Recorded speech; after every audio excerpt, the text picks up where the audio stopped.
How to hire your virtual assistant. Choosing the right candidate. Choosing the right candidate, you have the easy part of that. First easy decision, it will be making the decision that you want to hire someone to help with your business. And the other easy part would be the job posting itself, where you find websites online and post your need for the virtual assistants to apply for your job. Well, the not so easy parts of that would be the actual interview process, where you have a bunch of qualified candidates show up and maybe bid for the job and go through your interview process, and then you choose who you think will be the best candidate. And another not so easy step will be once you hire the VA, the actual managing that particular VA that you hire. So I'm going to try and focus on the beginning stages of the process, which will be the interview process and finding the right VA. And the next installment of this, I will focus on this, which will be the managing the VA. But for now, let's go ahead and talk about the interview process. So part of finding the right virtual assistant involves you basically determining what you need the virtual assistant to do for you. So you need to spend time and determine the specific tasks that you want the VA to take over and handle for you. And also you need to also find, in that process you need to also know the specific skill sets that you require the VA to have, as well as determining how many hours needed for the job to get done, as well as what you're willing to pay the VA once you finally find the right VA. In addition to that, you need to determine if you are going to need the VA one time only, or if you're going to need the VA over a period of time.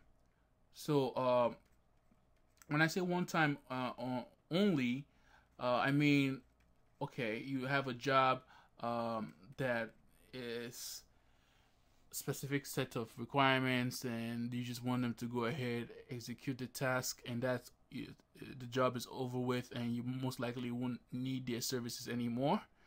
Or you need a VA that's going to do certain tasks for you over a period of time, like say continuously come in and call all your contacts and set appointments for you and follow up with your contacts. So you basically have to determine, is this going to be a one time only or a continuous job.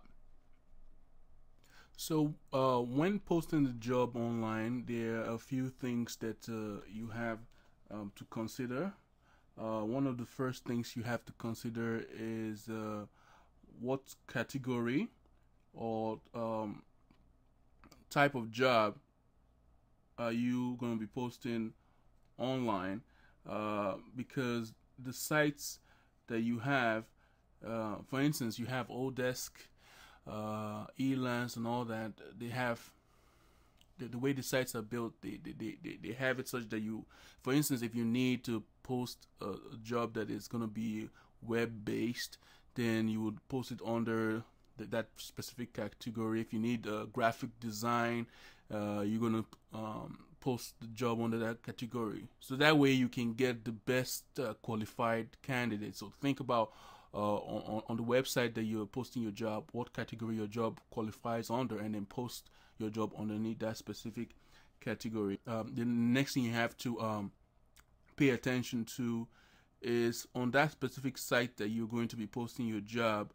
You definitely need to enter in your payment information, because they need to make sure that you are capable of being able to make the payments once your job is completed by the for the assistance. And the next thing too is pay attention to the terms and conditions on that website, because each website has its own different terms and conditions, and just read through them to make sure that you understand them and then you're in agreement with them. And also need to make sure that you pay attention to the fee structure that they have on the website. The reason I say this is some websites they charge you 10%, for instance, now on top of what you're paying to the person who's helping you with your job.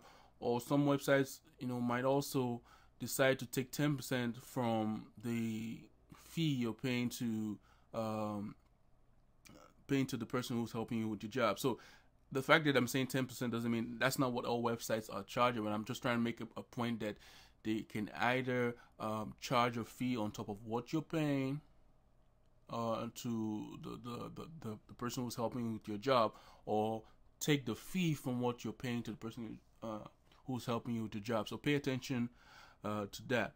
The last thing that you also want to pay attention to is dispute resolution, because it's not a perfect world, and you might have a situation where you might have to have a dispute resolved, especially if it's a case where the VA does not do the work that they're supposed to do correctly. So you need to make sure that you are able to resolve situations that might arise.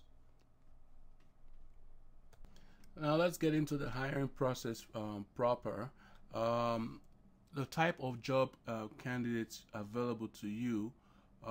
You have the newbie, basically has not maybe a newbie to the website, or a newbie to the job entirely, has never done any kind of task that similar to what you're looking for.